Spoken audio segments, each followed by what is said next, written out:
అధ్యక్ష నమస్కారం. వారు వీరు ఇద్దరు కలిపి నేను మాట్లాడబోయే ముందే ఈ సమయాన్ని తీసుకొస్తున్నారండి. ముందు నేను ఒక్కనే కదా, దయచేసి నేను మిమ్మల్ని కోరుతా ఉన్నాను. నేను ఉండేది ఒక్కడనే, కానీ కొన్ని లక్షల మందికి ప్రతినిధిగా ఇక్కడ ఉన్నాను.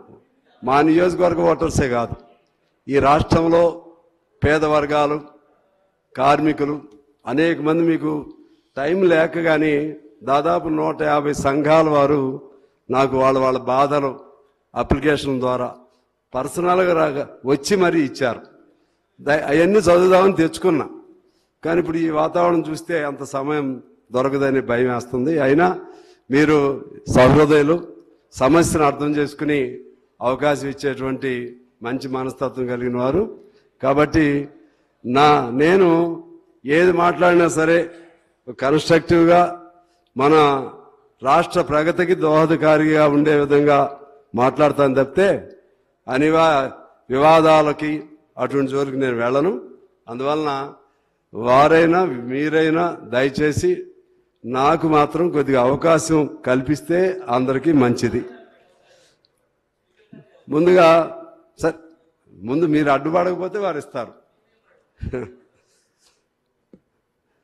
ముందుగా ఈ బడ్జెట్ మీద మన అనేక మంది పెద్దలు మాట్లాడింది విన్న తర్వాత నాకు చాలా ఆశ్చర్యంగా ఉంది.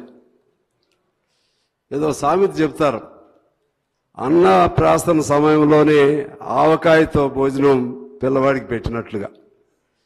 ఆఫ్టర్ ఆల్ 6 నెలలు అయింది. నేను మొదటి మీటింగ్లో కూడా చెప్పాను, 1 సంవత్సరమైనా వాళ్ళకి గడువు ఇవ్వండి అని చెప్పి.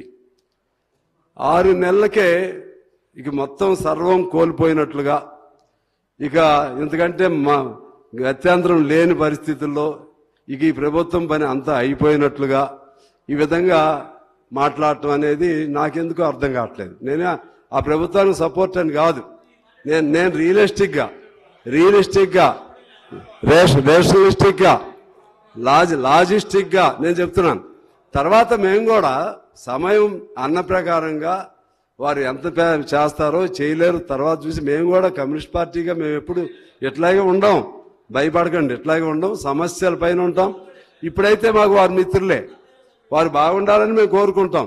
ఎందుకంటే వారి సపోర్ట్తో మేము గెలిచాం, మా సపోర్ట్తో వాళ్ళు గెలిచారు.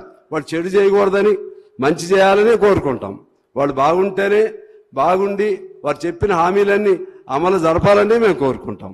అందువలన ఖచ్చితంగా నాకు విశ్వాసం ఉంది, ఈ ప్రభుత్వం సక్సెస్ అవుతుంది. ఎందుకనంటే గత ప్రభుత్వం చేసిన తప్పులన్నీ వీడు చూశారు.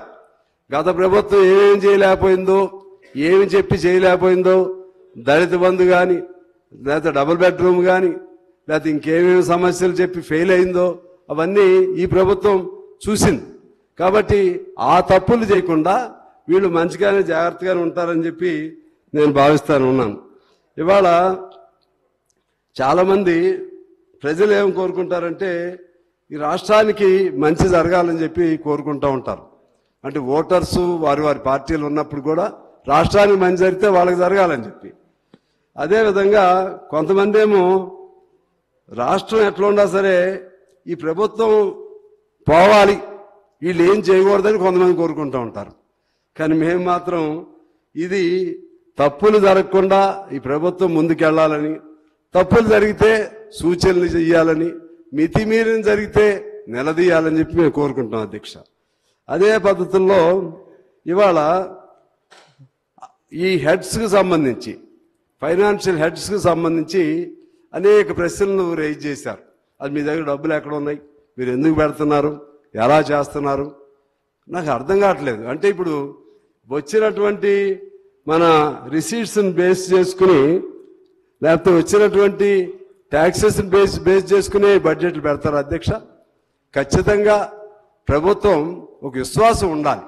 ఆ డబ్బులను బట్టే బడ్జెట్ పెడితే ఇక అసలు పెట్టాల్సిన అవసరం లేదు, ప్రభుత్వం నడపాల్సిన అవసరమే లేదు. అందువలన వాళ్ళు ఏదైనా చేతులెత్తేసి కూర్చోవడం కోసం కాదు వాళ్ళని ప్రజలు గెలిపించింది. తల తాకట్టు పెట్టైనా సరే వాళ్ళు ఇచ్చిన వాగ్దానాలను అమలు చేయండి మీరు అని చెప్పి వాళ్ళని గెలిపించారు.